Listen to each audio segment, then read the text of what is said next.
السلام عليكم ورحمة الله وبركاته، ازيكم طلاب جريد 4 عاملين ايه؟ هناخد مع بعض يا ولاد النهاردة البارت 1 في فاينل ريفيجن بتاعتنا. هنتكلم فيها عن يونت 1 بالكونسبتس بتاعته. يلا نبدأ مع بعض. بسم الله الرحمن الرحيم. رب اشرح لي صدري ويسر لي أمري واحلل لي عقدة من لساني يفقهوا قولي. بسم الله.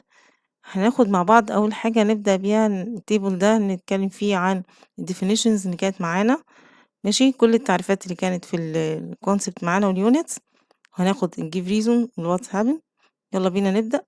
أول definition معانا يا ولاد كان الادابتيشن.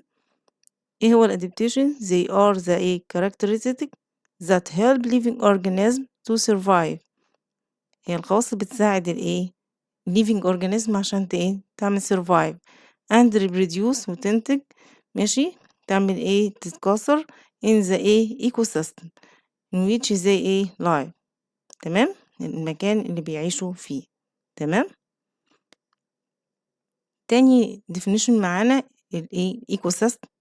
ايه هو الايكو سيستم يا ولاد؟ it is an area هي مساحة which a living organism الكائنات الحية and non-living thing والأشياء الغير حية مالهم قلنا بيعملوا ايه interact بيتفاعلوا مع بعض which other بيتفاعلوا مع بعضهم interact with each other.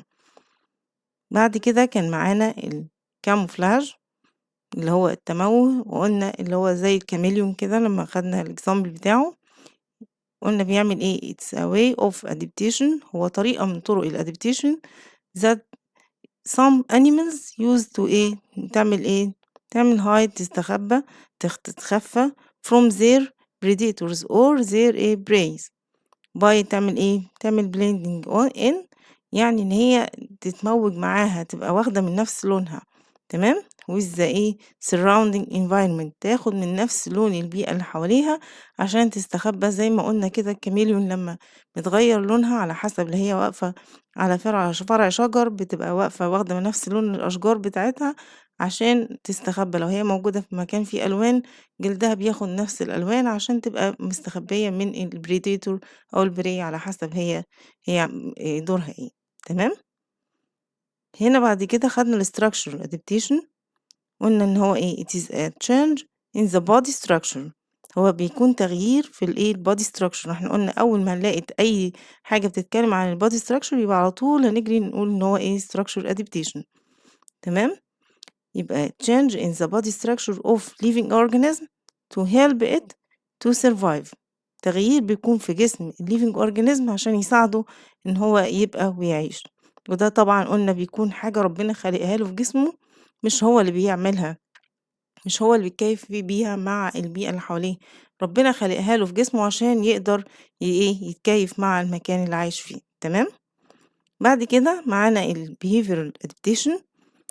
ال behavioral adaptation قلنا اللي هو التكيف السلوكي ده اللي هو الكائن نفسه بيعمله عشان يقدر يستمر في الايه environment اللي حواليه. It's a change in the behaviors هو تغيير في السلوك or a acts أو الأفعال بتاعته of the living organism to help it ايه to survive. تمام. بعد كده خدنا ال definition بتاع system. It is a group of organs. احنا قلنا system ده اللي هو جهاز، أي جهاز في جسمنا أو في جسم living organism بصفة عامة بيتكون من مجموعة من الأورجنز، مجموعة من الأعضاء that work together بيعملوا يشتغلوا مع بعضهم ليه to perform a specific job عشان يأدوا وظيفة معينة. وخدنا وشرحنا قلنا ان هو بيبقى ايه زي ما قلنا كده مثلا الجهاز الهضمي بيبقى متكون من كذا حاجة عشان تعمل أداء معين، جهاز تنفسي خدنا الكلام ده كله بالتفصيل. تمام، فده تعريف الايه السيستم. digestive digestion process it is a process it is a process of breaking down هي عملية بنعمل ايه a process. ماشي it is a process of breaking down تكسير أو هضم الفود. ماشي، اللي هو هضم أو تكسير أو تقطيع الفود into a smaller parts لقطع صغننة that the body can use عشان الجسم ماله can use them إن هو يقدر يستخدمهم to get a energy and grow.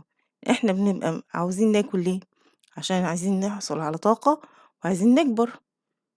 فإحنا عندنا الprocess دي اللي هو digestion process هي عبارة عن إيه عملية الهضم the process of breaking down هي عملية هضم أو تفتيت أو تكسير الفود into smaller parts لقطع صغيرة that the body can use them إن الجسم يقدر يستخدمهم عشان يحصل على الenergy and grow تمام؟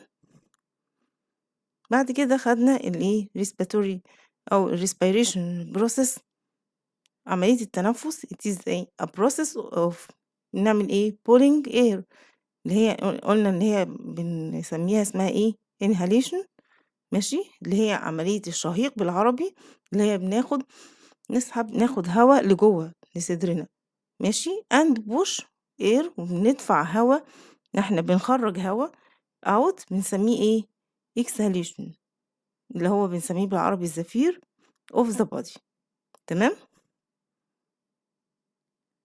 نيجي بعد كده هناخد الحاجات importance and or uses احنا خدنا في الكونسيبت بتاعنا ده خدنا التيث الأسنان بتعمل ايه الامبورتنس بتاعتها زي crush بتعمل ايه grind يعني بتعمل تقطيع ماشي أو طحن تعمل ايه بتعمل طحن الفود during ايه chewing أثناء الايه المضغ يعني انت بتقطع وبتطحن الأكل وبتمضغه ده بمساعدة مين الأسنان خدنا بعد كده الايه السلايفا هي عبارة عن ايه هي مسلم فود بترطب الفود and begins to break it down هي بتعمل على ترطيب الفود عشان يكون رطب شوية ماشي عشان يقدر ان هو يتكسر لأجزاء صغيرة تمام زي ما احنا قلنا قبل كده لو احنا كلنا الحاجة كده ناشفة زي ما هي هيبقى صعب علينا ان احنا ناكلها ونهضمها لكن ربنا خلق لنا السلايفا عشان تقدر ان هي تساعدنا ان هي تعمل ايه ان هي ترطب الاكل عشان نقدر نبلعه نقدر نمضغه ونبلعه بسهولة وبعد كده يتم هضمه تمام عندنا tongue اللي هو اللسان بيعمل ايه اللسان بيعمل it mixes food with a saliva in the mouth تمام بعد كده معانا الايه الإيسوفاجس اللي هو المريء it allows the food to move from throat من عند الحنجرة down into the stomach تمام الستومك بيوصل لها ايه يبقى بيعمل allow الفود ان هو move from throat down into the stomach بعد كده الستومك اللي هي المعدة بتعمل ايه it makes food with stomach acid الأحماض بتاعة المعدة and digestive juices قلنا اللي هي العصارة الهضمية اللي هي بنسميها enzymes found into change the food into soupy liquid يعني ايه بتحول الطعام لشكل كده سائل اكتر تمام عشان يبقى سهل ان هو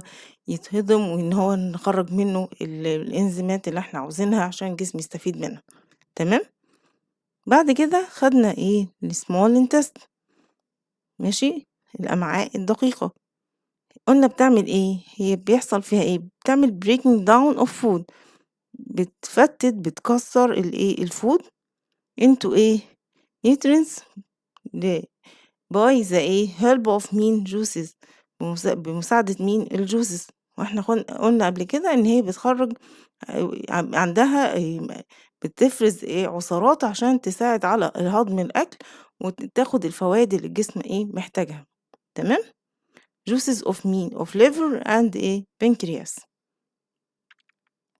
يعني هي مش بتعمل هي بتساعد هي breaking down food into nutrients by help بمساعدة مين الجوسز اللي بينتجها مين الليفر اند بنكرياس تمام بتعمل absorbing nutrients بتعمل امتصاص للمواد الغذائية through tiny blood vessel عن طريق شعيرات دموية دقيقة to all the body يعني هي بتمتص المواد الغذائية دي أو قيمة الحاجات الغذائية عن طريق إيه، الشعيرات الدموية دي أو الأوعية الدموية اللي توديها لفين، لكل الجسم، عشان بقى الجسم إيه، هو محتاج كل الvitamins والproteins الحاجات اللي اتهضمت دي، فهي بتوصّلهم عن طريق الأوعية الدموية، توصّلهم لكل الجسم، تمام؟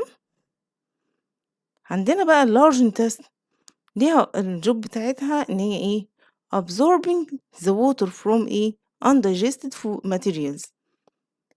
الlarge intestine ما بتعملش مش بتفرز أي juices أو أي حاجة، لأ هي بتعمل إيه، هي بتعمل absorb للwater، تعمل absorbing للwater from إيه، undigested material من المواد الهضم اللي هي إيه، ما اتهضمتش. يعني إحنا بنقعد كل الأكل بيمُر كده بمراحل في أعضاء المعدة عندنا، أعضاء الجسم نفسها، الجهاز الهضمي، يقعد يمُر لغاية ما يوصل لإيه، في حاجات بتبقى undigested مش هتتهضم، تمام؟ فبيروح تعمل إيه الlarge intestine تعمل absorb للwater اللي باقية فيها، تمام؟ بعدين معانا إيه الsort it allows the food to pass from the mouth to the إيه esophagus ماشي؟ الesophagus إن هي بتعمل إيه it's allow food to pass from mouth to إيه esophagus إن هي بس مجرد قناة بتمر فيها بس ما لهاش دور، تمام؟ it's allow the air to pass from مين the nose to the إيه trachea تسمح كمان إن هي الهوا يعني هي ليها دورين، الدور اللي بتعمله في الdigestive إن هي بتعمل إيه it's allow food to pass from the mouth to the إيه esophagus تمام، لكن في الrespiratory system بتعمل إيه it's allow the air to pass from the nose to the إيه trachea طب خلاص. هنا التريكيا هي عبارة عن إيه it is allow air to pass from the throat to the إيه to lungs تمام. معلش إحنا هنحفظهم هُم سهلين وإحنا خدناهم وذاكرناهم، هُم مجرد بس أنت كل واحدة فيهم هتفتكر كده إيه الjob بتاعتها، إيه الfunction بتاعتها، هتعرف على طول إيه التعريف بتاعها، تمام.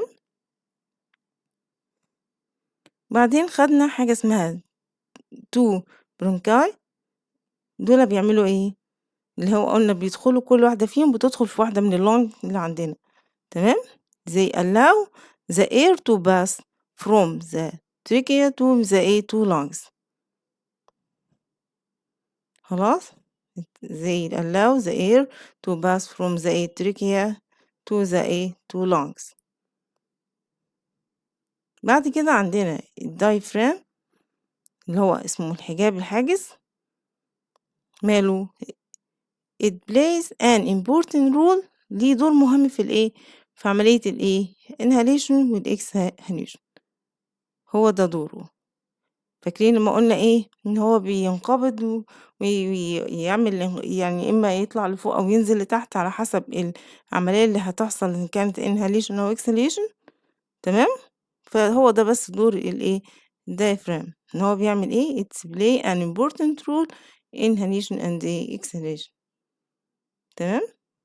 تعالوا بقى نروح على نوع تاني من الأسئلة هو give reason for اللي هو اذكر سبب ماشي اللي هو بما تفسر بناخده في السوشيال بما تفسر هو give reason عندنا في الساينس هنا بيقول the starred a gamma lizard always looking for shade areas in desert يعني إن هي دايما الأجام lizard دايما بتدور look for يعني تبحث عن أو تدور على shade areas على أماكن تكون ضلة في الديزرت طبعا برافو عليكم شاطرين احنا قلنا ليه to keep its body cool عشان تحافظ على جسمها بارد during hot sunny days إن هي مش عايزة طبعا جسمها يسخن من حرارة الجو من حرارة الشمس في الديزرت فهي بتعمل هي بتدور على شد area عشان to keep its body cool during hot sunny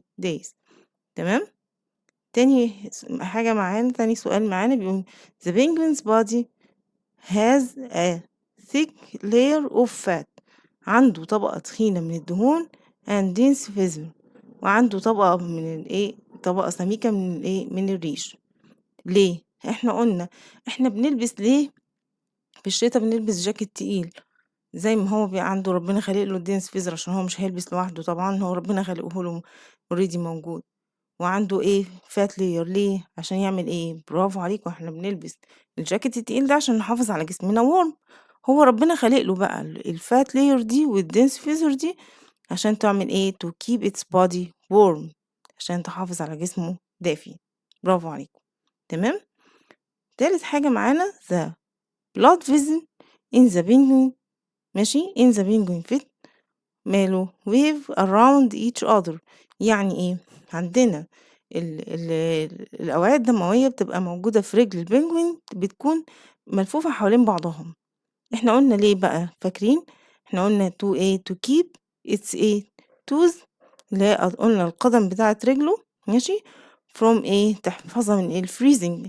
as the warm blood vessel heat up the cold blood vessel لو تفتكروا احنا كنا قلنا ان بيحصل قصة جميلة قوي ربنا خلقها له في رجله ان هو عنده البلاد فيزل بيبقوا ملفوفين حوالين بعض هو بيبقى واقف على الجليد بتبقى الدنيا كول جدا طبعا فبيبقى البلاد اللي في التوز بتاعته في القدم بتاعته بيبقى بلاد بيكون فريزنج بيكون دم متجمد بيبقى درجته برد قوي لما بيطلع لفوق بيبدل مع الدم بيحصل الدم اللي نازل من الجسم فوق يروح يدفي الدم اللي عند التوز تمام فدوا كده بيعمل تدفئة الدم البارد بيدفيه الدم الأوردة الدموية اللي فيها الدم الدافي وكده بيعملوا تدفئة لبعض احنا الدم الدافي قلنا جاي من الجسم فوق عشان هو الجسم فوق متغطي بالمين بالديسنس فيزر والفات لاير ده جسمه كده متدفي فوق تحت هو الدم بردان فالأوعية دي لما بتلف على بعضها بتعمل وارمينج بتعمل نوع من التدفئة عشان يفضل مستمر في ان هو يفضل واقف على الجليد من غير ما يحصل له اي اذى تمام هنشوف مع بعض نمبر 4 some desert lizard have colorful scales عندهم قلنا الحاجات اللي على جسمها من بره دي الجلد الخشن بتاعها ده بيبقى اسمه سكيل اللي هي حراشيف ماشي ليه to hide among the colorful rocks in the desert قلنا عشان تستخبى ما بين الصخور الملونة ده نوع من انواع adaptation Phoenix fox has sandy colored fur عنده الفرو بتاعه بيكون sandy color لونه لون الساند لون الرملة while polar bear has a white fur ليه احنا قلنا ليه ده عنده ساند كولر وده عنده white الفينيك فوكس has a sandy color for to blend in قلنا عشان يندمج كده مع with the desert landscape مع الالوان بتاعت with desert landscape while polar bear has a white fur to blend with mean snow in polar region كل واحد فيهم وقلنا ليه الانفايرمنت بتاعته اللي عايش فيها اللي لونها مختلف فربنا خالق الفور بتاعه على حسب لون البيئة اللي هو عايش فيها احنا قلنا الساندي عشان هو عايش في الديزرت الوايت عشان هو عايش في وسط سنو فلونه يكون ابيض من نفس لون التلج والجليد اللي حواليه فيبقى واخد من نفس لون المكان تمام بعد كده بيقولي some animals have the ability to make camouflage adaptation ان هي بتقدر تعمل نوع عنده القدرة ان يعمل تموه تكيف بالتموه ليه because camouflage helps some animals تعمل hide from their predators or prey in the different environments احنا قلنا ان في بعض الانيمالز زي كده الكاميليون ان هي بتعمل تعمل hide عن طريق إن هي تعمل camouflage، إن هي تعمل تموه كده، إن هي تستخبى وتغيّر من شكلها عشان تقدر تستخبى، سواء كانت هي هتبقى predator أو هي الprey فتستخبى من الpredator بتاعها. فدي طريقة ربنا خالقها لها عشان تقدر تعمل adaptation مع الenvironment اللي حواليها. تمام؟ بعد كده بيقول لي number 7 Phoenix Fox has a tan colored coat to hide in a sandy rocky environment and protect it from hot sun من حرارة الشمس. تمام. برضو الفينيك فوكس pants like a dog ليه to cool its body عشان يبرد جسمه. تمام. بعد كده بيقول لي هنا اهو، بيقول لي Arctic fox has a thick fur coat. ليه هو عنده الفرو السميك دوت؟ طبعا احنا عرفنا خلاص، هو عامل زي ما احنا لما بنتقل بالجاكيت. ليه؟ to keep its body warm عشان نحافظ على الجسم يكون دافي in extreme cold climate في الطقس اللي بيكون شديد البرودة. تمام. the fur of Arctic fox is white during winter.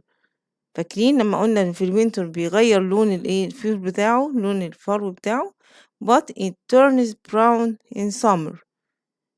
قلنا ليه؟ to help it يعمل sneak up on عشان يقدر يتسحب كده on prey in a way in any season، في أي season.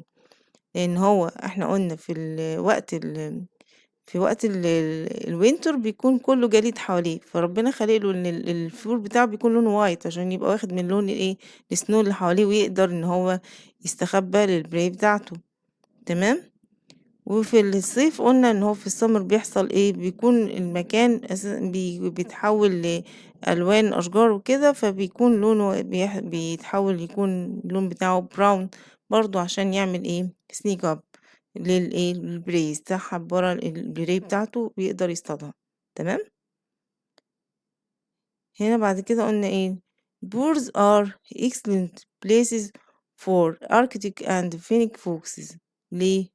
because birds help بتساعد في Finnic fox to stay cool during the sunny day.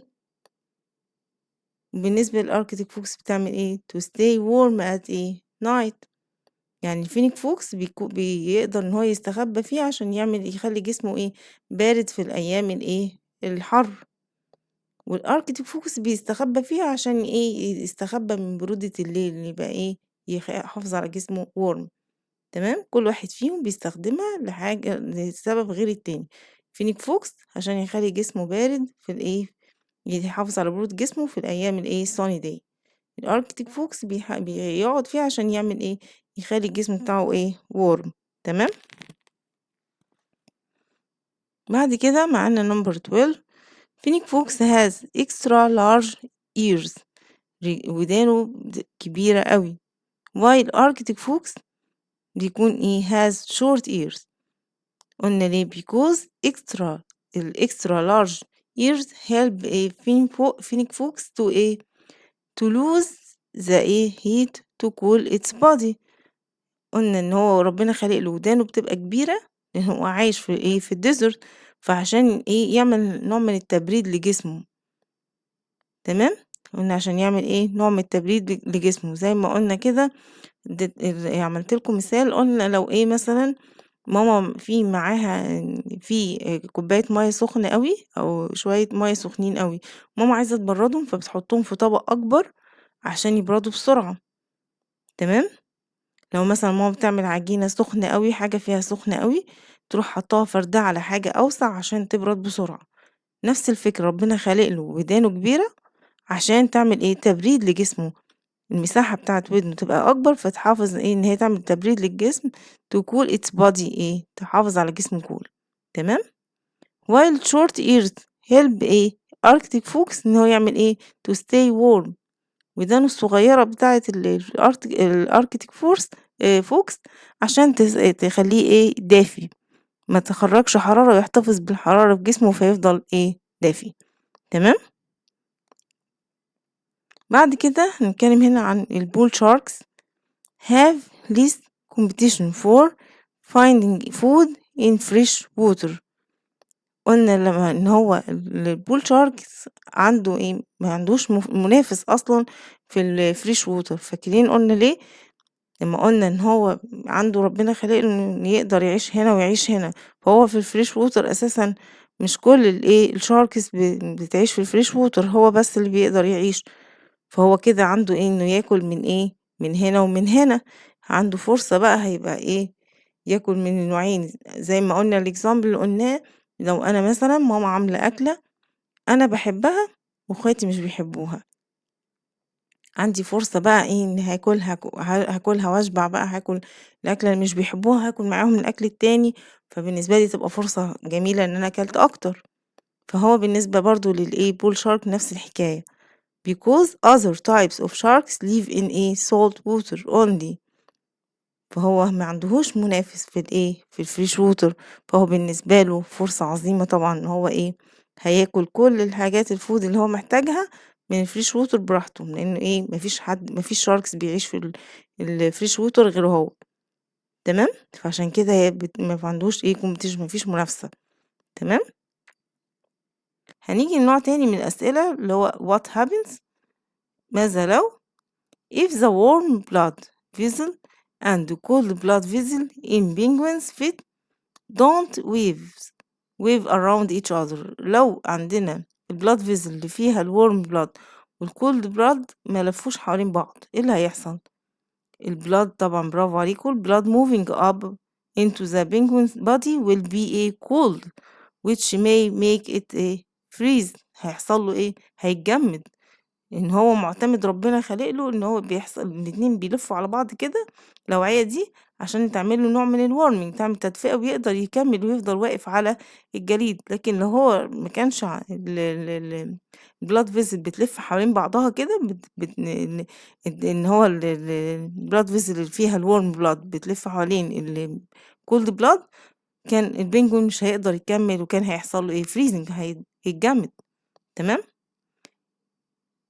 What happens if the polar bear has thin fur instead of its thick fur؟ لو هو عنده thin fur instead of بدل من thick fur كان هيحصل له ايه؟ تخيل انت لو انت في مكان برد جدا ومش لابس الجاكيت التقيل، البلطو التقيل السميك ده، هيحصل لك ايه؟ برافو. it can't adapt، مش هتقدر تتكيف with the very cold weather in polar region. تمام. مش هتقدر تتكيف مع برودة الجو في الأماكن القطبية. What happens if the body of pink fox is covered with black fur؟ لو كان متغطي ببلاك فور. it can't hide and hunt its prey، مش هيقدر لا يستخبى ولا يصطاد البريز بتاعته in the desert environment في البيئات الصحراوية. تمام. لو هو كان الجلد بتاعه أو لو كان الفرو بتاعه لونه أسود، لأنه كان هيبقى ظاهر جدا فيبقى سهل اصطياده أو إنه يبقى ظاهر وباين. تمام.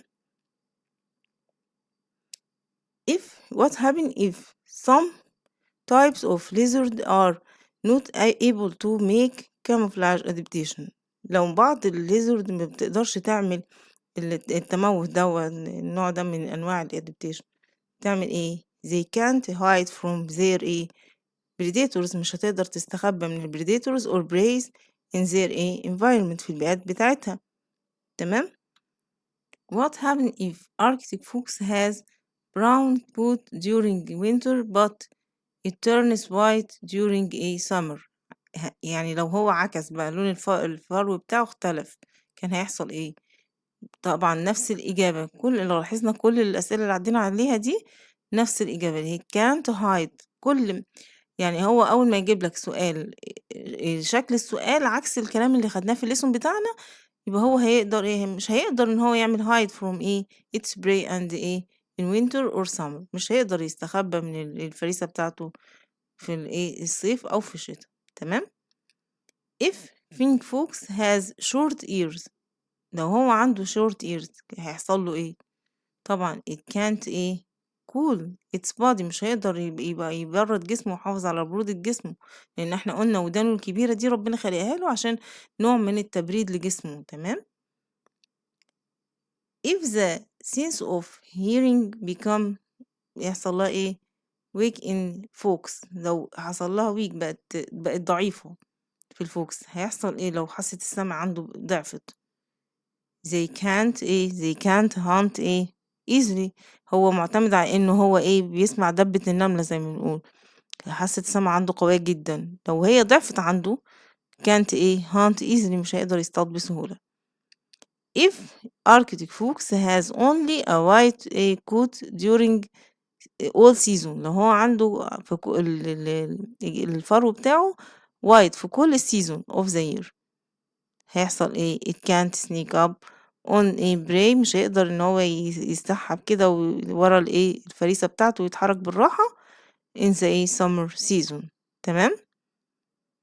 if both eyes of panther chameleon move in one a direction احنا قلنا ان هو عنده العينين بتاعته واحدة بتتحرك في direction والتانية في ايه direction تاني فهو بيقول لو عندي if the both eyes of panther chameleon move in one direction only لو هما بيتحركوا في نفس الاتجاه هيعمل ايه panther chameleon can't ايه hunt مش هيقدر يعمل ايه يصطاد it's prey and ايه avoid becoming يمنع الايه اللي becoming a prey at the ايه same time تمام.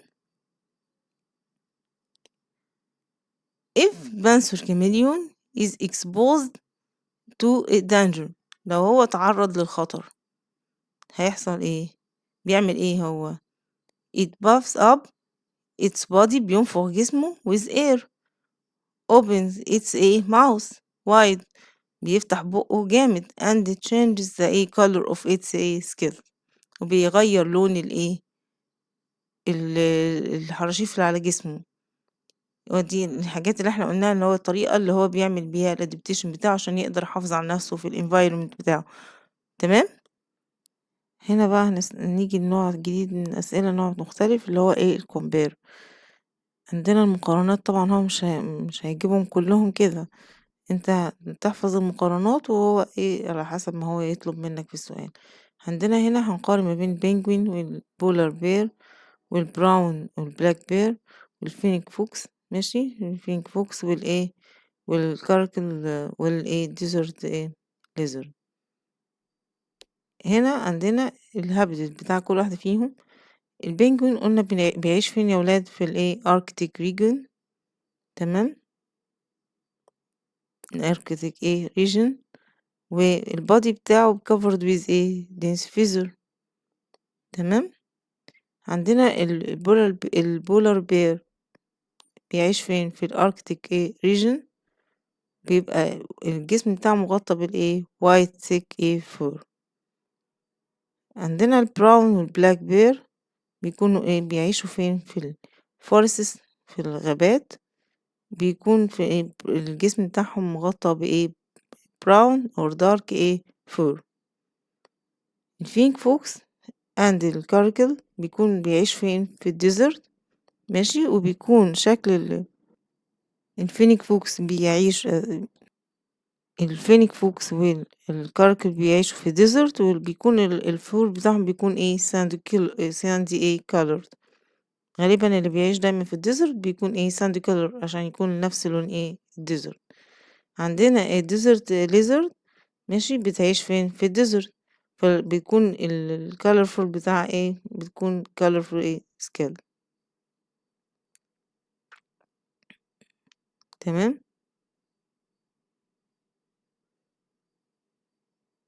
هنا عندنا فينيك فوكس اند كاركتيك ايه اركتيك فوكس لو عملنا بينهم كومبير هنعمل ايه الهابيتات بتاعهم.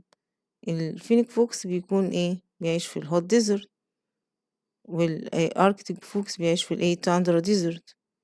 الكالر بتاع الفور بتاعهم هنا في الفينيك فوكس بيكون تان كالرد ماشي هنا بيكون ايه white in winter brown in summer.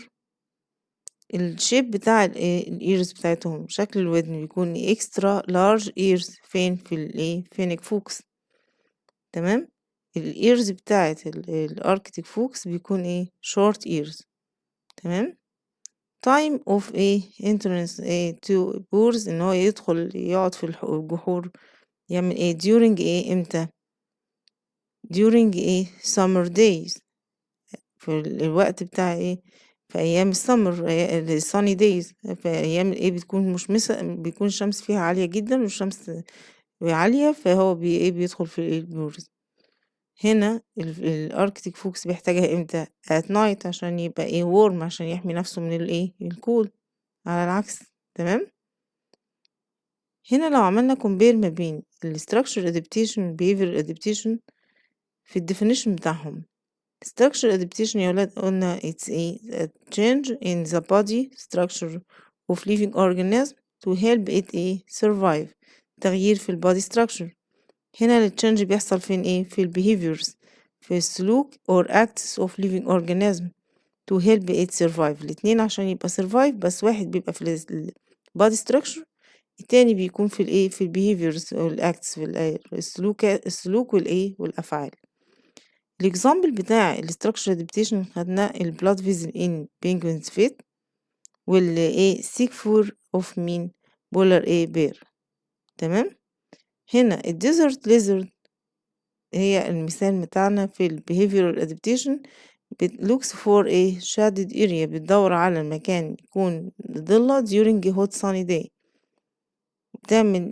بتعمل هجرة بعض some animals towards certain region، تروح تهاجر لحتت معينة، عشان تحمي نفسها من التغير البيئي لغاية ما يخلص التغير البيئي ده وترجع تاني. تمام. لو عملنا هنا compare ما بين الأكيشا تري والكيبوك تري، هنا الهابت بتاعها في السافانا، وهنا في الأمازون رين فورست. ماشي. شكل الليفز بتاعتهم في الأكيشا تري بيكون tiny leaves have a sharp spine. ماشي، عندها sharp spines.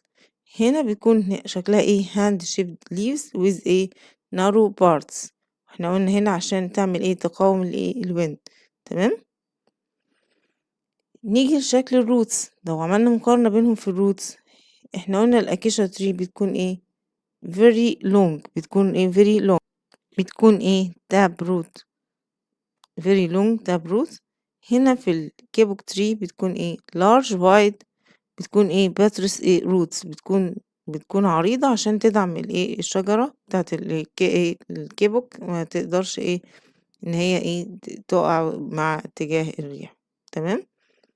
الbehavioral adaptation عندنا it produce poison، بتطلع سموم، صح؟ هي اللي بتعمل كده عشان تبعد أي danger عن حواليها، وتعمل send smelly message in in the wind to other acacia tree، بتبعت رسائل ريحة كريهة للأشجار التانية عشان تنبهها إن في عدو جاي، في خطر، تطلع هي كمان بويزن، فتطلع سم يعمل خطر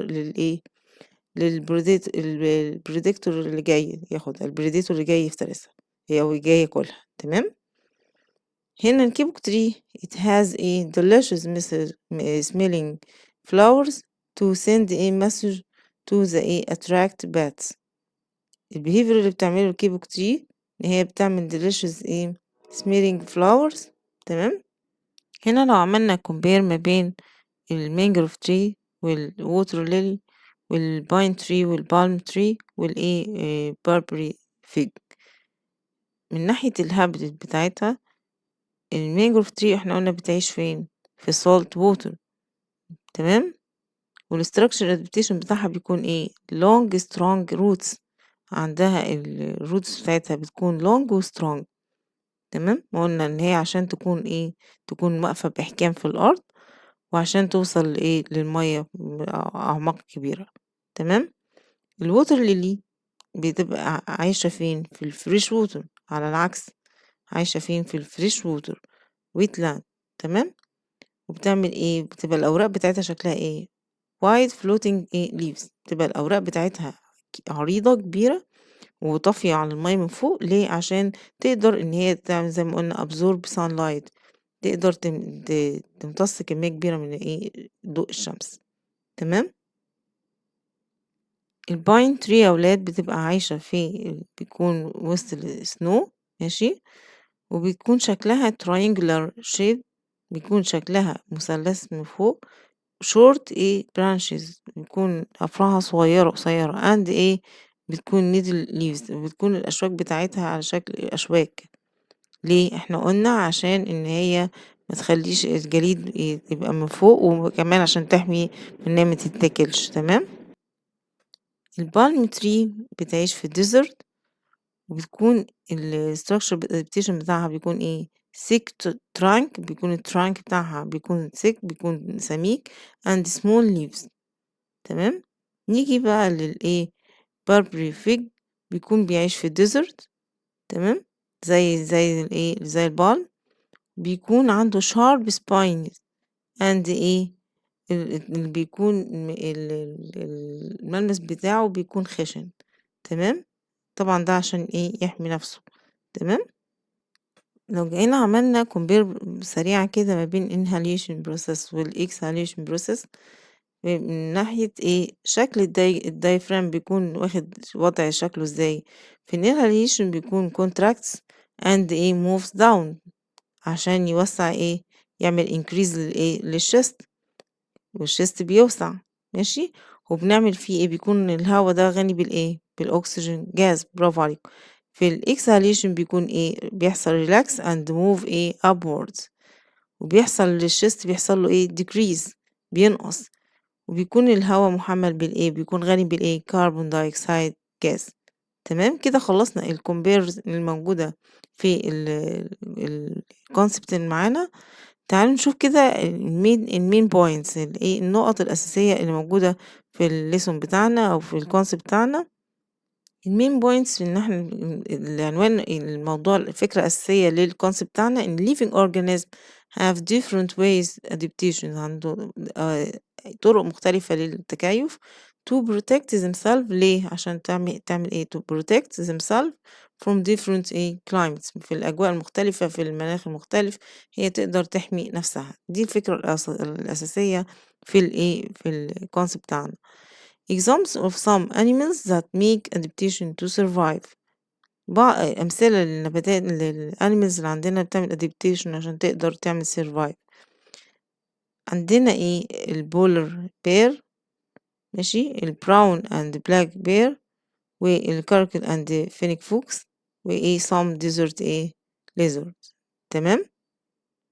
طبعا كمان لازم نكون عارفين الفرق ما بين البريديتور والprey. البريديتور is an animal that hunts and eats another animal، هي الحيوانات اللي بتعمل hunts، هي الحيوانات اللي بتصطاد وبتاكل الحيوانات التانية اللي هي اللي هي الحيوانات المفترسة اللي هي بتصيد. تمام؟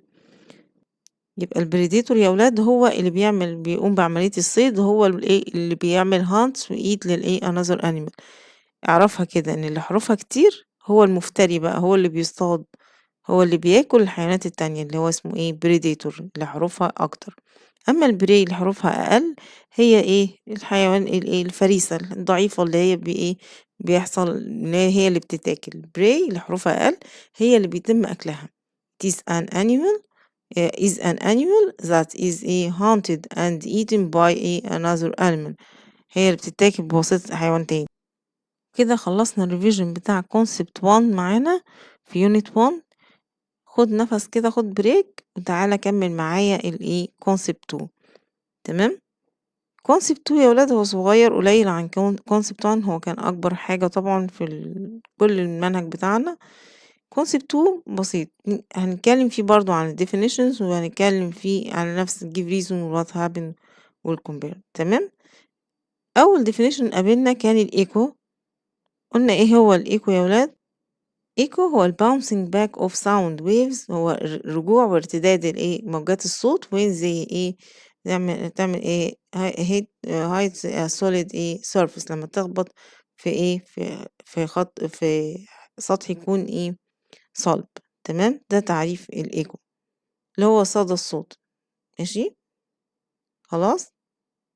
هنا الإيكولوكيشن، إحنا قلنا مين اللي بيستخدم الخاصية بتاعة الإيكولوكيشن يا ولاد؟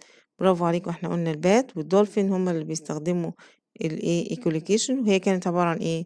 هي بتبقى إيه probability that some animals depend on، تعتمد عليها to determine the location، عشان تحدد الموقع بتاع إيه location of other إيه living organism or object، تحدد مكان كائنات حية تانية أو أشياء تانية أو أشياء through the sound، من خلال إيه الsound اللي reflect from them، من خلال الصوت اللي بيرجع منهم. تمام، واحنا كنا شرحناه وقلنا ان سواء الدولفين او البات ان هو بيعمل صوت، الصوت بتاعه بيطلع على شكل موجات.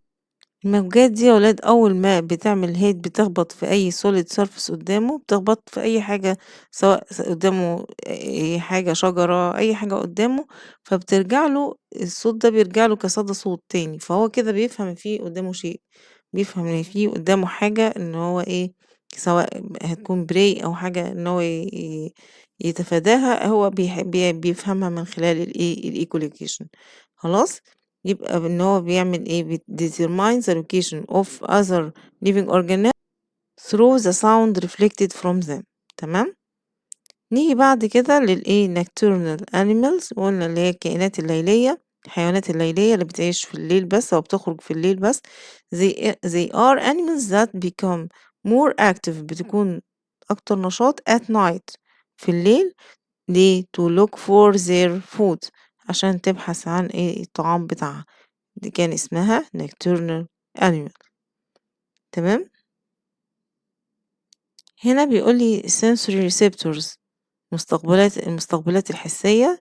they are nerves found in the sensory organs، قلنا إن بتبقى موجودة في الأعضاء أعضاء الحواس بتاعتنا. that are responsible for، بتكون مسؤولة عن receiving information from the environment، إن هي بتستقبل المعلومات، أو تستقبل حاجات من من البيئة اللي حوالينا، الأصوات والحاجات من البيئة اللي حوالينا. أي مكان هو المؤثر، سواء السنسور ده هيكون ريحة أو صوت أو أي مكان، فهي اللي بتستقبل المعلومات دي من البيئة اللي حوالينا، دي اسمها sensory or receptors. عندنا behavioral adaptation، it is a change in the behaviors or acts of living organism to help it to survive. تمام. reaction time، it is the time taken by the body of living organism to respond and react to different information from environments such danger. يعني ايه؟ ده الوقت اللي بياخده الجسم عشان يقدر يكون يستجيب ويتفاعل مع المعلومة اللي جات له من من الenvironment. مثلا في خطر جاي، عبال ما ده الوقت اللي بياخده الجسم عشان يستجيب، يشوف نوع الخطر اللي جاي ويقدر يواجهه. بعد كده معانا الديفينيشن بتاع reflexes اللي هي ردود الأفعال. they are messages sent by the nerve system، بتتبعت عن طريق النيرف سيستم that are often so fast that you can't طبعا متقدرش ان انت تاخد بالك منها.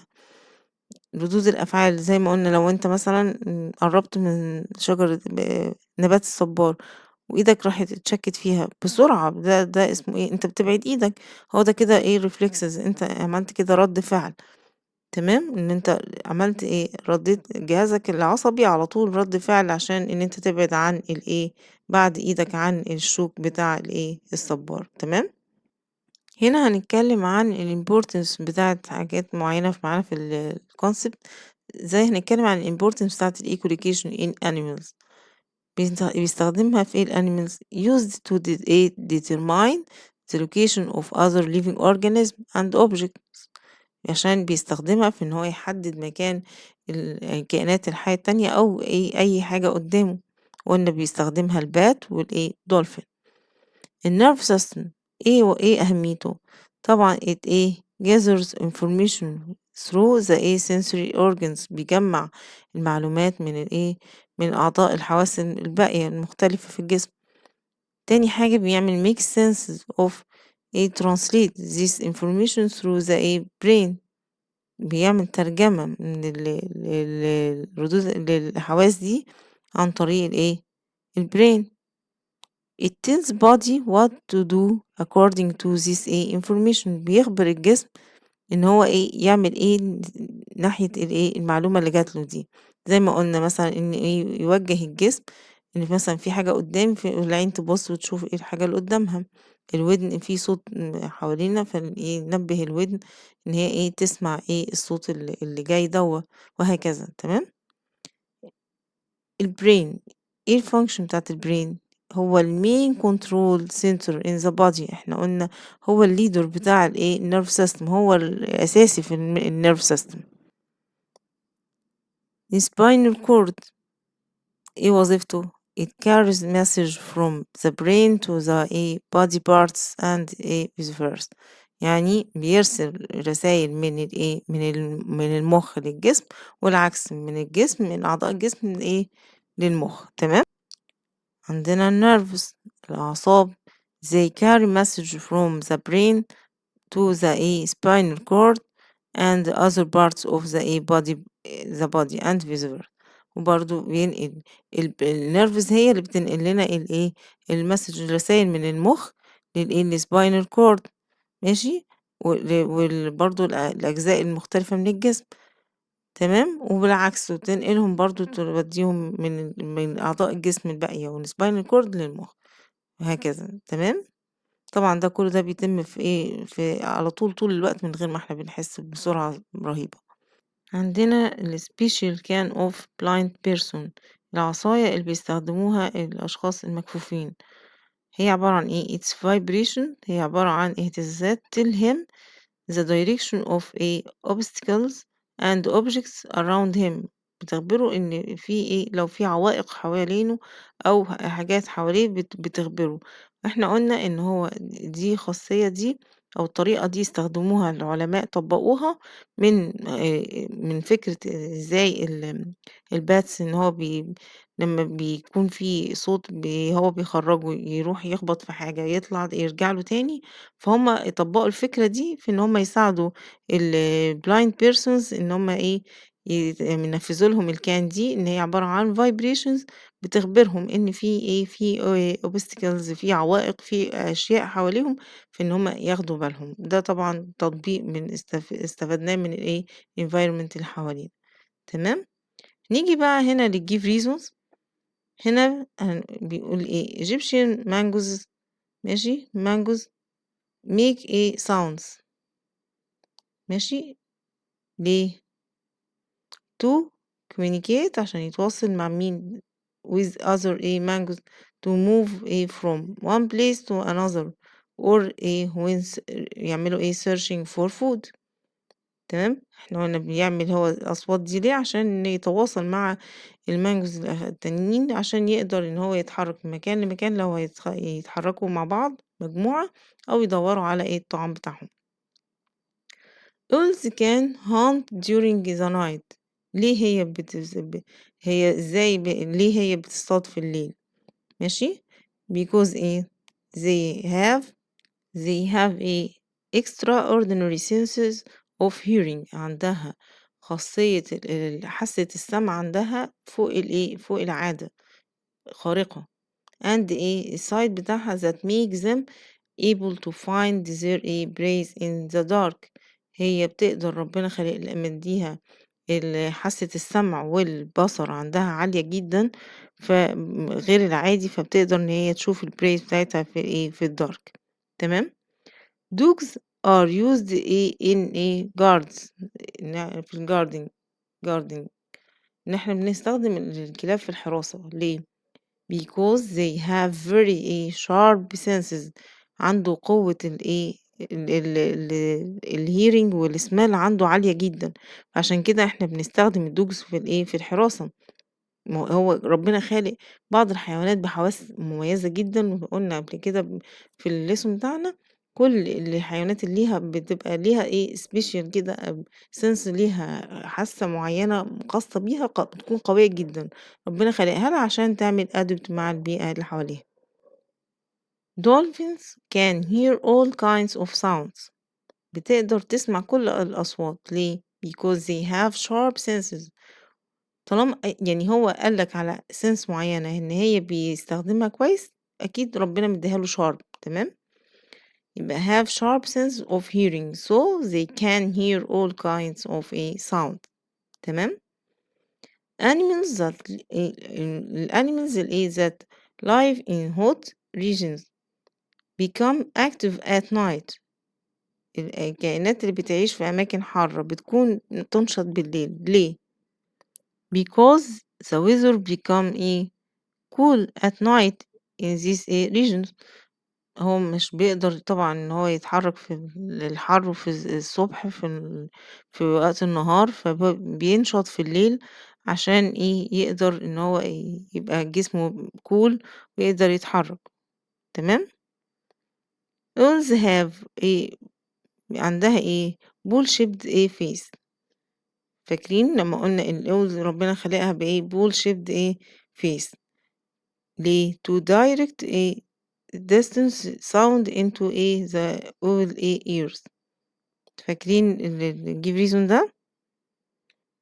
عشان تقدر تجمع كل الأصوات من الأماكن اللي حواليها وتقدر تسمعها كويس بوضوح. تمام؟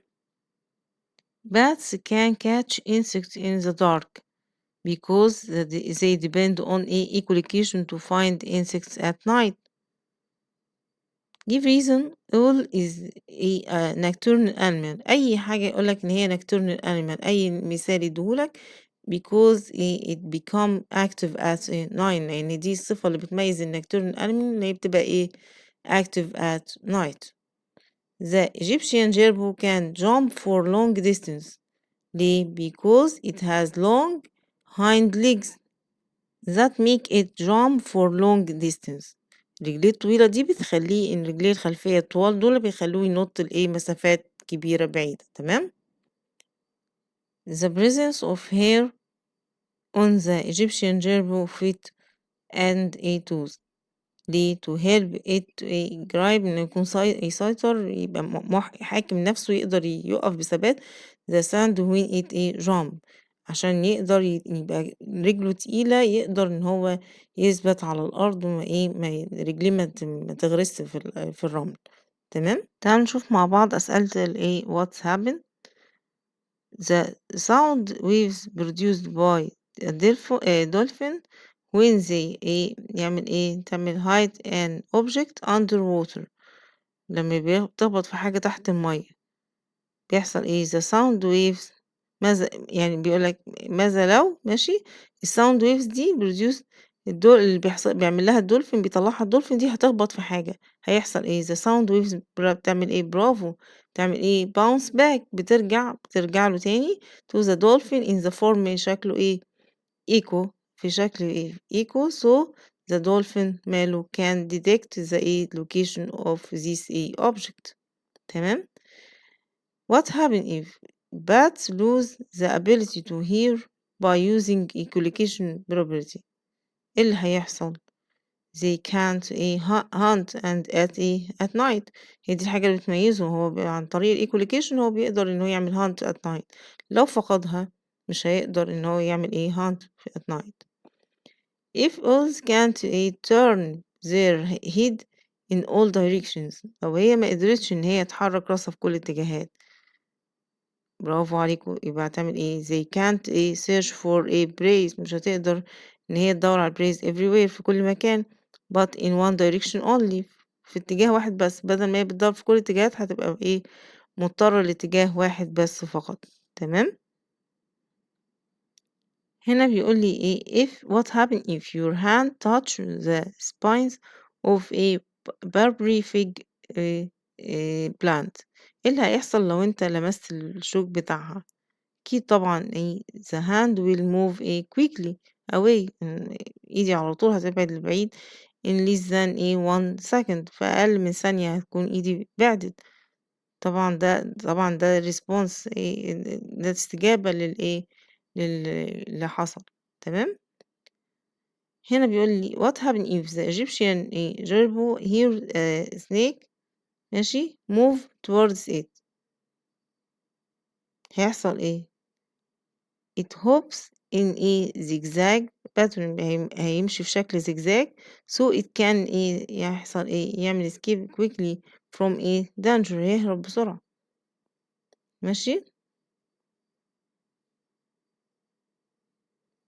هو هنا بيقول إيه لو هو من جربه كان بيتحرك التعبان بيتحرك ناحيته تمام وهو هيعمل إيه هينط إيه بشكل زجزاج.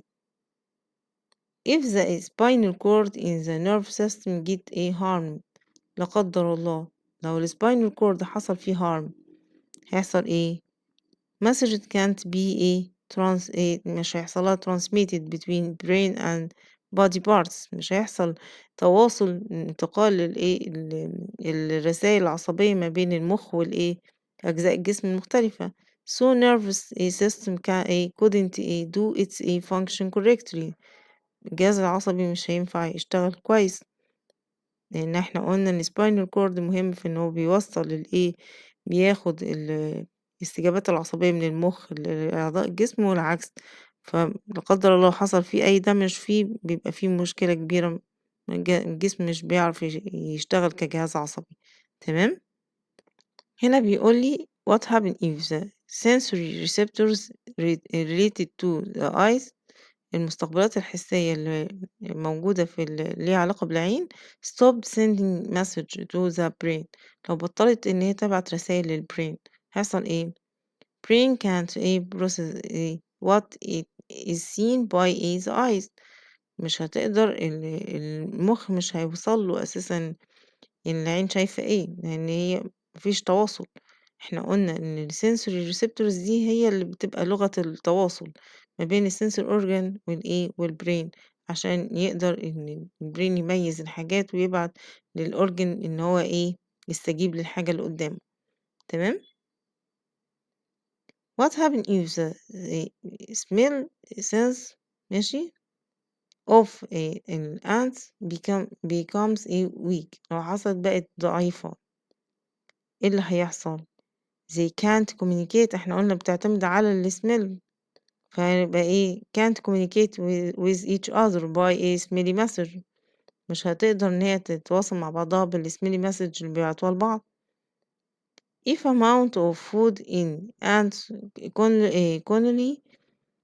colony decreases لو كمية الفود نقصت في المستعمرات بتاعة الأنتس the nurse ants send a smelly message to scout ants to تعمل تنبهها them to find توجد food هنا بيقول لي what happen if there is a danger near to an ants colony إيه اللي هيحصل لو في خطر the soldier ants sends smelly message to تعمل alert the other ants تنبهها that there is an danger nearby ماشي if high pitched sound that is produced by a blind person can hit يخبط في an object ايه اللي هيحصل it bounces back to the can بيرجع للعصاية in the form of echo بشكل echo which is turned into into vibration تتحول تبقى vibration هو بيحس بيها عن طريق الثumb زي ما قلنا لو فاكرين عن طريق صباعه الثumb بيقدر يميز بيها ان في اهتزازات حصلت فيفهم ان في حاجة قدامه في اي حاجة قدامه يحس بيها تمام what happen if bats can't use echolocation property لو البات مستخدمش الإيكوليكيشن هيحصل ايه they can't locate the object مش هيقدر يحدد الأوبجكتس by the senses of hearing or hunt it's praise at night مش هيقدر ان هو يسمع ان هو مش هيقدر ان هو يصطاد البراي at night لو حصل عنده مشكلة في حاسة السمع عنده تمام هنا عندنا الكومبير اللي عندنا في الكونسيبت بتاعنا ايه الفرق ما بين الويلز بيحصل في in winter و in summer بيبقى هو بيحتاج في السيزون بتاع الوينتر وفي السيزون بتاع السمر تمام الwhales at winter بيكون بيعمل إيه يا ولاد؟ بيبقى it is the mating season، ده موسم التزاوج بتاعه. بيعمل إيه؟ their songs have a high pitched sound، الأغاني بتاعته بتكون صوتها إيه؟ بيكون high pitched sounds which travel better through cold water. تمام؟ لكن in summer بيحصل إيه in summer؟ it is بيكون ده feeding season، ده موسم الغذا بتاعه. their songs have a low pitched sound، واحنا قلنا ان ال low pitched sound دي بتعمل travel better through warm water. تمام، عشان كده بيكون كويس في وقت السمر. تمام، تعالوا كده نشوف مع بعض ايه similarities and differences between special can of blind person and bad echolocation.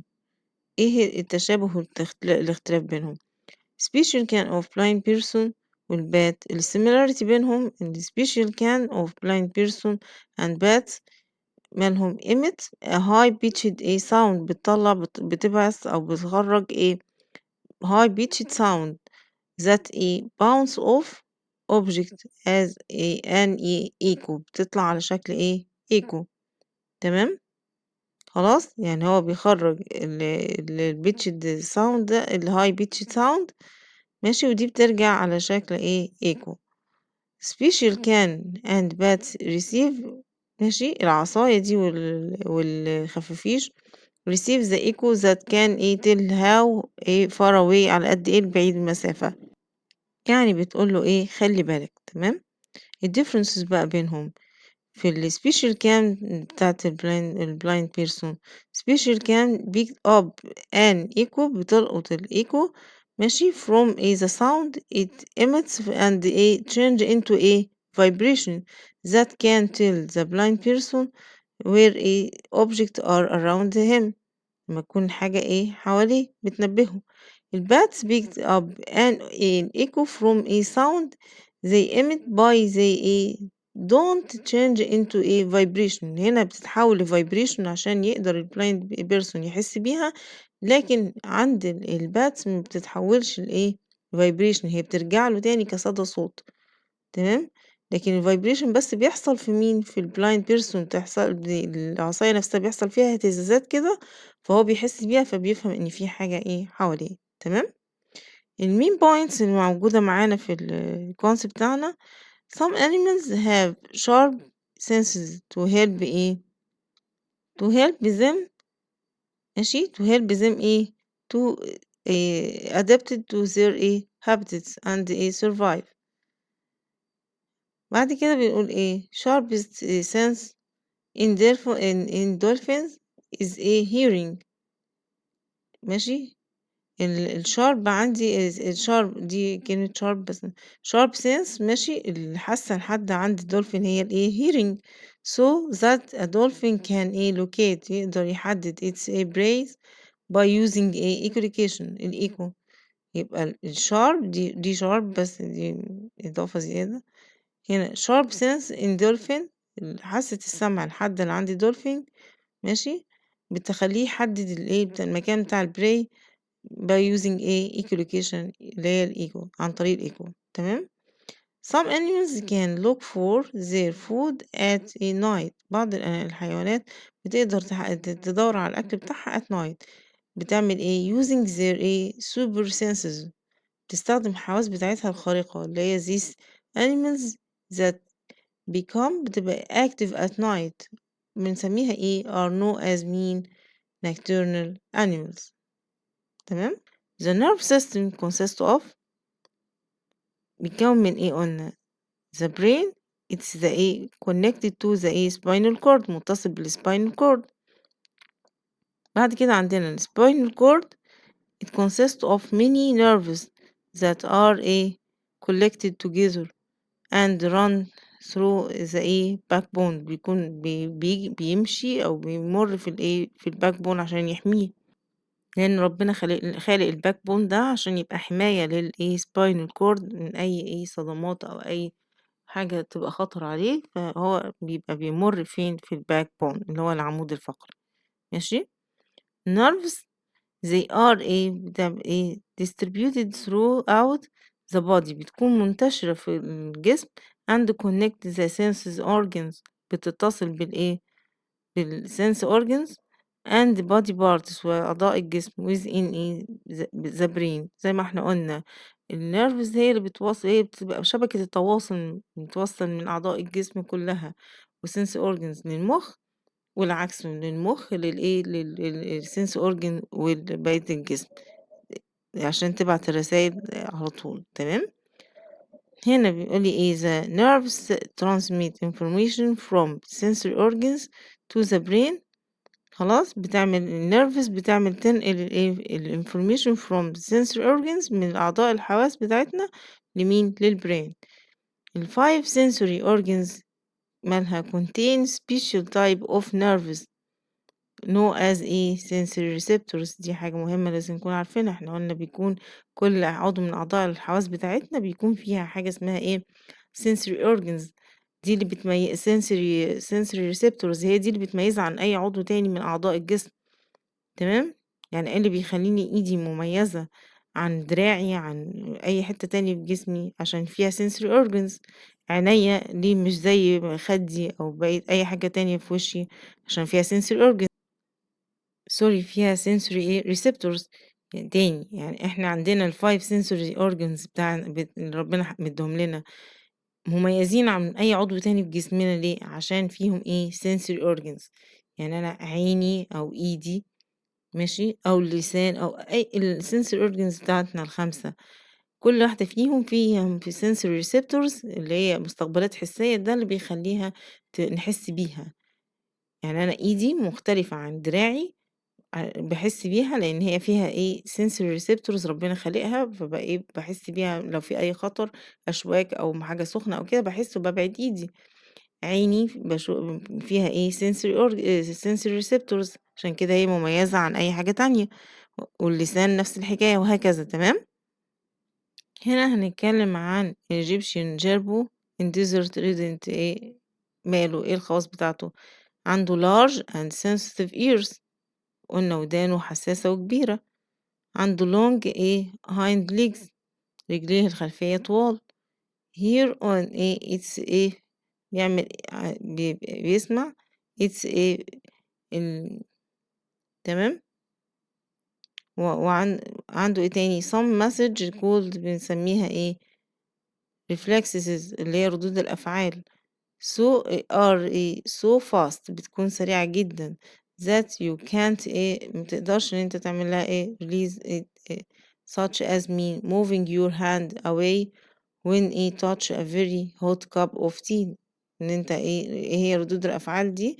إن أنت أول ما بتلمس كوباية شاي سخنة أو أي كوباية حاجة سخنة بتبعد إيدك على طول. تمام. وقلنا هنا إن هو عنده hair، عنده شعر on its feet and toes. ليه؟ قلنا عشان أساسا يخليه يبقى أكتر ثبات على الأرض، إن هو ما لما بيمشي في الرملة ما يحصلو ما يغرس في الرملة كده، ما ينزلش لتحت في الرملة، فيبقى ثابت جسمه على الأرض. تمام. يبقى عنده الهير on its feet and toes، عنده الشعر موجود على الرجل بتاعته والأقدام عشان تخليه أكثر استقرار وثبات. تمام. هنا بنقول other message are sent from and to the brain. بعض الرسائل بتتبعت منه إلى المخ automatically على طول like زي signal to breathe. انت لما بتتنفس انت مش يعني على طول، ده حاجة اوتوماتيك. القلب لما بيتحرك اوتوماتيك، مش اللي هو رد فعل. تمام. احنا عندنا في حاجات بتبقى ردود افعال زي حكاية ان انت لما ايدك تلمس حاجة فيها شوك، حاجة سخنة، فانت بتبقى حركة ايدك دي استجابة لرد فعل ان في حاجة سخنة في شوك بتبعد ايدك. لكن في حاجة اوتوماتيك بتبقى جواك وانت مش بتحس بيها. زي ان المخ بيدي اشارة للهارت عشان يشتغل، بيدي رسائل للقلب عشان يفضل شغال طول الوقت، وانت طبعا مش حاسس بالرسائل دي. دي حاجات شغالة على طول الوقت. ان مثلا ان اشارة للجهاز التنفسي عشان يشتغل طول الوقت عشان انت تقدر تاخد البريث بتاعك، تتنفس. من غير كده انت مش هتقدر تتنفس. كل ده بيحصل من غير ما أنت بتحس، حاجات بتبقى إيه automatically من غير ما أنت بتحس، دي بتبقى رسايل من المخ للأعضاء دي، تمام؟ خلاص؟ هنا بيقول لي إيه الants communicate with each other through their senses of smells such as nurse ants ماشي send a smelly message to scout ants when the food is low. خلاص لما الأكل بيقل scout ants respond by بتستجيب بتعمل sending a smelly message to alert تعمل alert the ants where to find إن هي أول ما لقت food. خلاص يبقى السكاوت ants respond بتستجيب وتدور على الطعام، تمام. وهنا السكاوت ants بعد ما بتلاقي الطعام بتبعت رسالة تانية عشان تنبههم إن هي خلاص وجدت الطعام وخلاص كل حاجة تمام، تمام. خد بريك بقى وتعالى نكمل بقية يلا نبدأ مع بعض concept 3. هنا هنتكلم فيه عن lights ونتكلم عن source of light. ايه هو it is something that emits its own light. هو الشيء اللي بيخرج بيبعث الضوء بتاعه هو، تمام. ده اللي هو مصدر الضوء. ايه هو definition بتاع light؟ it is a visible form of energy. هو شكل من أشكال الطاقة المرئية that travel in the form of waves بتتحرك على شكل أمواج. يبقى it is a visible form of energy that travels in the form of waves. هنا يجي objects الأشياء المعتمة. ايه هي؟ they are objects مالها that don't allow light to pass through. حاجات اللي معتمة يعني ايه؟ يعني الضوء مش بيعدي منها يا ولاد، تمام. ده جسم معتم يعني الضوء ما بينفس منه، ما بيخرجش من خلاله، تمام. هنا transparent objects الأشياء الشفافة they are objects that allow light to pass through. هي الحاجات اللي بتسمح للضوء إنه يعدي من خلالها. code it is a pattern that has meaning بيكون ليه معنى. هنا هنتكلم عن importance بتاعت night vision goggles. it is used اللي هي نظارات الرؤية الليلية، ماشي. it used by human to see in the dark. تمام، بيشوف بيها الإنسان فين في الدارك، تمام. mirror like membrane in cat's eyes. it reflects light allowing the cat's eyes to collect more light. هي وظيفتها إن هي بتعكس الضوء وبتخلي الكات عين القطة بتعمل collect more light تجمع أكبر قدر من اللايت، تمام. light house يا ولاد اللي هي المنارة أو الفنارة. it sends codes in the form of flashes of light. بترسل رسائل كده عبارة عن فلاش بتاع النور. بتعمل tell sailors where they are بتخبر البحارة هم فين، هم ماشيين صح ولا لأ أو كده، تمام. هنا بعد كده هنيجي give reasons for. اديني سبب. the fishing cat's eyes seem to glow in the dark. ماشي، العيون بتاعت الفيشنج كات ليه بتبقى glow، بتبقى غميضة كده براقة. قلنا ليه because it has a mirror-like membrane at the back of its eyes. عندها غشاء كده اسمه بيبقى غشاء كده يا ولاد عامل زي الميرور، زي المراية بيكون في عينيها من الخلف، ماشي. at the back of its eyes which bounce the bounce of the light بيعمل انعكاس للضوء، تمام. هنا بيقول لي candles is considered as a source of light. candle is considered as a source of light. ليه؟ because it gives off its own light. خلاص، تدي الضوء بتاعها. ماشي. ال eye pupil of a nocturnal animal differ from that of a human. ليه؟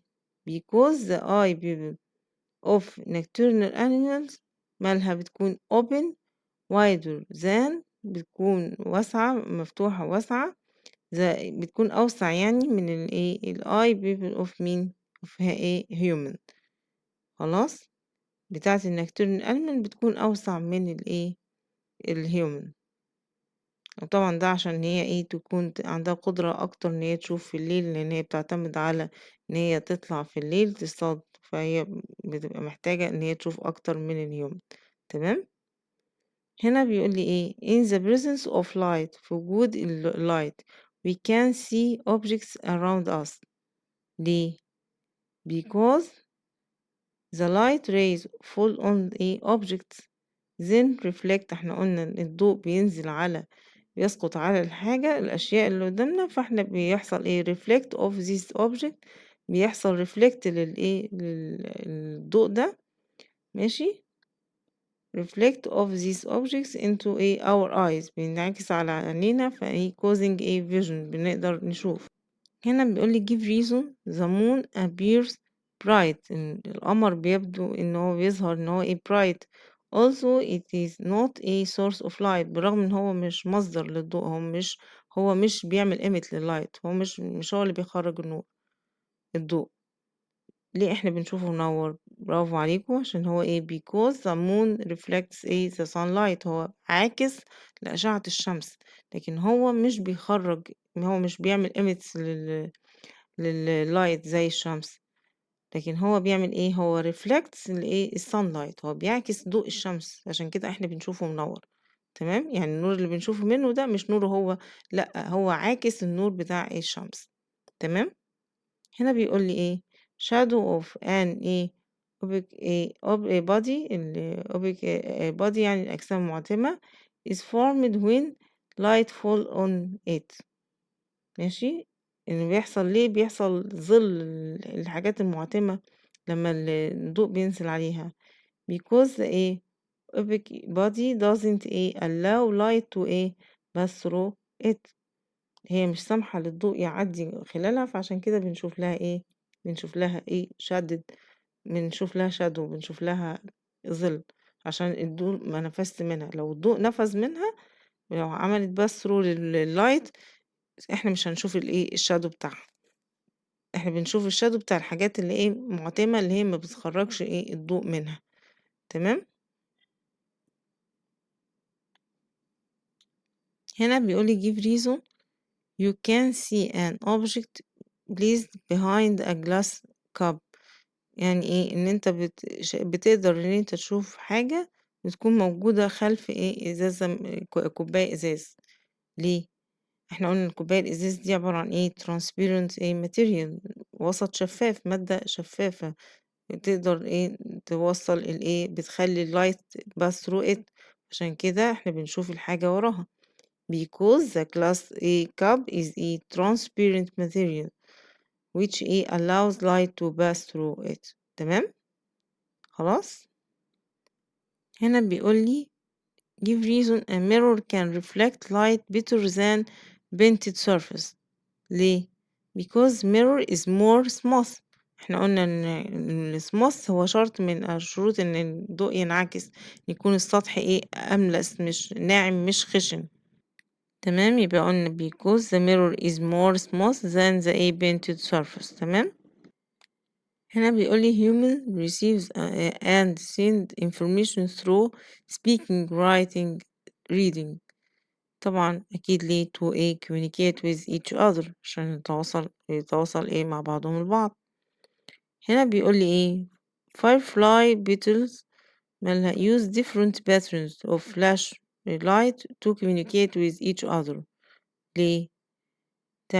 to warn off from predators or to attract at meat. يا إما إن هي تحذر من خطر، إن هي عشان الخطر البريديتور، أو إن هي عشان دعوة للتزاوج. firefly beetle ماشي produce a chemical reaction inside their body ليه to light up their bodies and تعمل communicate with each other خلاص يبقى to light up their bodies and communicate with each other. The symbols that are used in writing have a specific pattern. To give a specific meaning according to the arrangement of letters in a word. People use face expressions during talking with each other. الناس بتستخدم تعبيرات الوش لما بتتكلم مع بعضها البعض to help people predict their feeling عشان يعبروا عن مشاعرهم. هنا بيقول لي what happens if the mirror-like membrane in the fishing cat's eyes is not present. ايه اللي هيحصل؟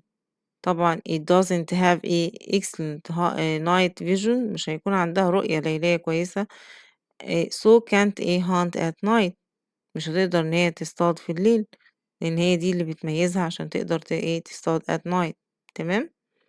what happens if the moon can't reflect the sunlight لو المون ما قدرش ان هو يعكس اشعة الشمس it seems هيبدو to seem to be dark and we can't see it بيكون شكله هيبقى ضلمة ومش هنقدر we can't see it مش هنقدر ان احنا نشوف لو المون ما عملش reflect للsunlight.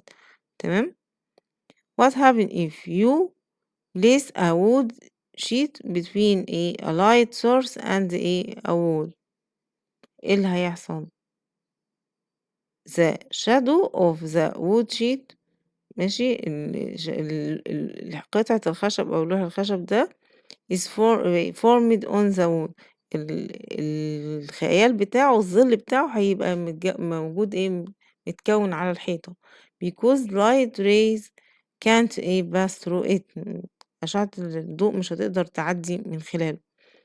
يعني انت لو انت جبت مثلا كشاف او استخدمت الكشاف بتاع الموبايل ورحت حطيت ورقة او حتة شيت من الخشب او من الورق قدام الحيطة يعني احنا حطينا الشيت دي ومعانا اللايت النور الكشاف اللي موجود في الموبايل والحيطة انت هيحصل هتلاقي في شادو حصل بتاع الوود شيت دي ماشي ليه عشان اللايت ريز كانت بس through it مش هيخلي أشعة الضوء تعدي خلاله عشان كده هيتكون شادو على طول لأن احنا قلنا الحاجات المعتمة ما بتخليش بتعمل شادو ما بتخليش الضوء يعدي من خلالها فبتعمل شادو. تمام. what happen if light falls on a transparent body such as glass window لو الضوء نزل على جسم شفاف زي الشباك يكون إزاز هيحصل light passes through the glass window. تمام. هنا بيقول لي what happen if light falls on a rough surface لو نزل على سطح خشن ايه اللي هيحصل light rays are reflected in different directions قلنا ان هو هينعكس الضوء على بشكل اشعاع مبعثر كده. تمام. عشان كده لو انا عاوز الضوء يحصل له reflected يكون smooth surface يكون سطح عامله زي الميرور كده. تمام.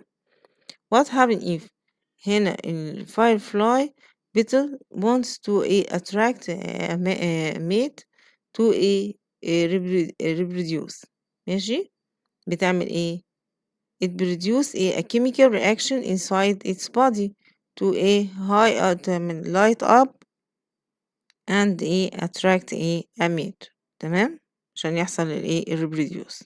تمام. what happen to your nervous هنا بيقول لي what happen if a firefly beetle want to attract a mate to reproduce بتعمل it produce a chemical reaction هي بتنتج مواد كيميائية inside the body to light up and attract amide. تمام. What happened to your nerve system؟ إيه اللي هيحصل جهازك العصبي when traffic؟ هنا بيقول لي what happened if a firefly beetle wants to attract a mate to reproduce. تعمل it produce a chemical reaction. ماشي، بتنتج مادة كيميائية inside the body to light up and attract a mate. تمام. هنا بيقول لي what happened to your nerve system؟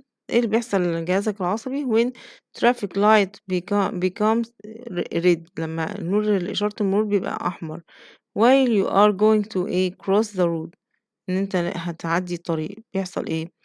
the eye send a message through a nerve to my brain. العين بتبعت رسالة لمين؟ للبرين. ماشي، to stop walking and not cross the road، ان يقف عن المشي يفضل في مكانه عشان ما ينفعش اعدي and not cross the road، ما اعديش الطريق. تمام. تعالوا نشوف الكومبير عندنا. هنا عندنا compare the eyes of human and the eyes of nocturnal animals. السايز بتاعت الايز بتكون في الايز بتاعت الهيومن بتكون small eyes. ماشي، والاي بيبل بتكون الأوبنز نارو. ده في مين؟ في الهيومنز. بالنسبة للنكتورن animals بتكون big eye والأوبن بتكون wide، بتكون واسعة. يبقى الآي بيبل بتاعة النكتورن animal بتكون open wider، بتكون أوسع.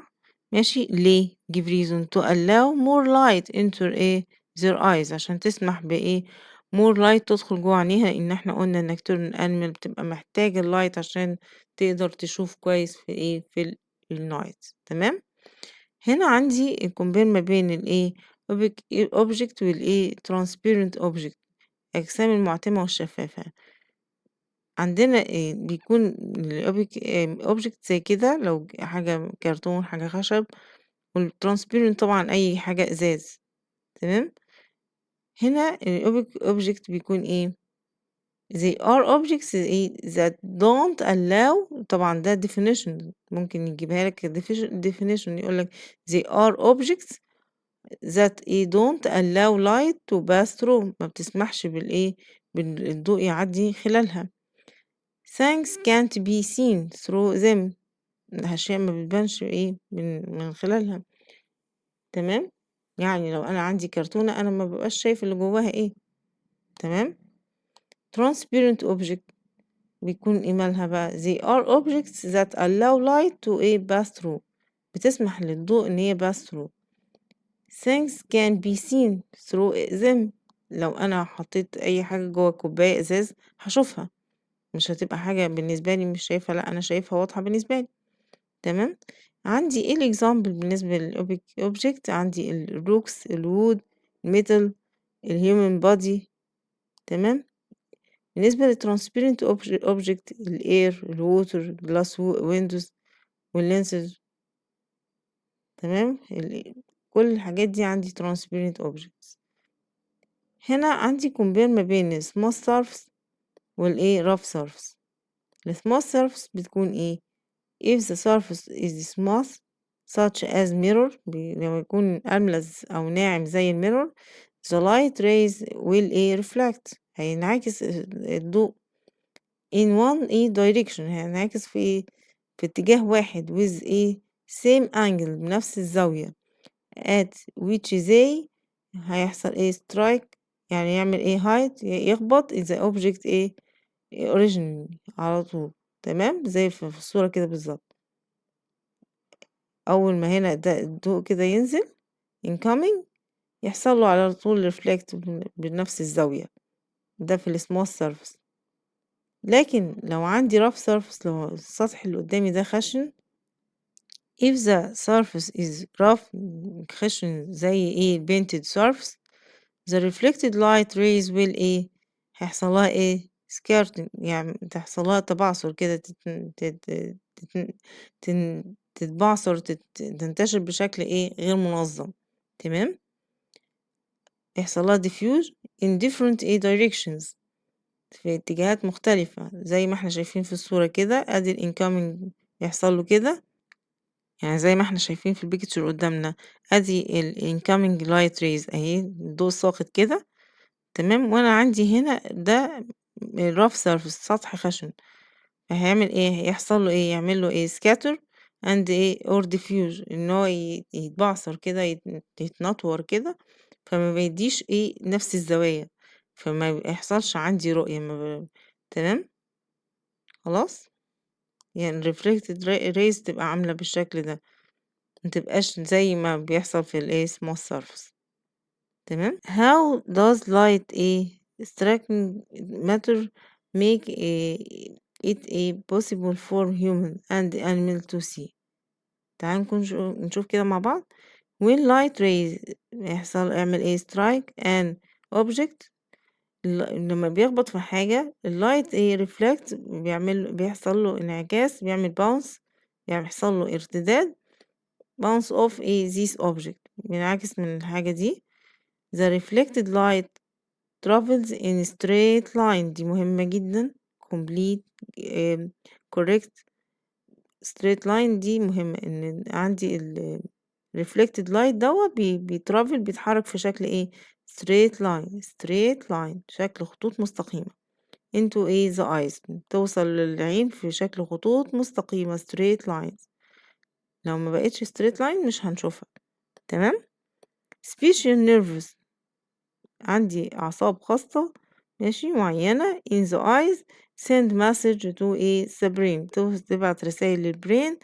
the brain بيحصل interpret، ماشي interprets the message as an image of this object، بيترجمها وبينقلها على شكل صور، مش صور الحاجات دي، الأشياء اللي احنا شفناها. يبقى أنا لما بكون بشوف حاجة ماشي، أول ما الضوء بيخبط في شيء بيبقى ازاي بترجمه، ازاي بيتفسر لنا بالخطوات دي. تمام. خلاص، ان when light rays strike an object light reflects off this object، بينعكس عن الشيء ده. reflected light travel in straight line into the eyes. special nerve in the eyes send message into the brain. the brain يعمل interpret the message as an image of this object. خلاص، بيعمل صورة الشيء اللي احنا شفناه. كده يا حبايبي نكون خلصنا part 1 في الريفيجن final revision بتاعتنا. اشوفكم على خير ان شاء الله في البارت 2، ان شاء الله نذاكر كويس ومفيش حاجة تبقى صعبة علينا بإذن الله. يلا نقول مع بعض الدعاء بتاعنا. اللهم اني استودعتك ما حفظت وما قرأت وما فهمت، اللهم ردوه إلي عند حاجتي إليه. أشوفكم على خير إن شاء الله، أشوفكم على خير إن شاء الله في السيشن الجاي. السلام عليكم ورحمة الله وبركاته.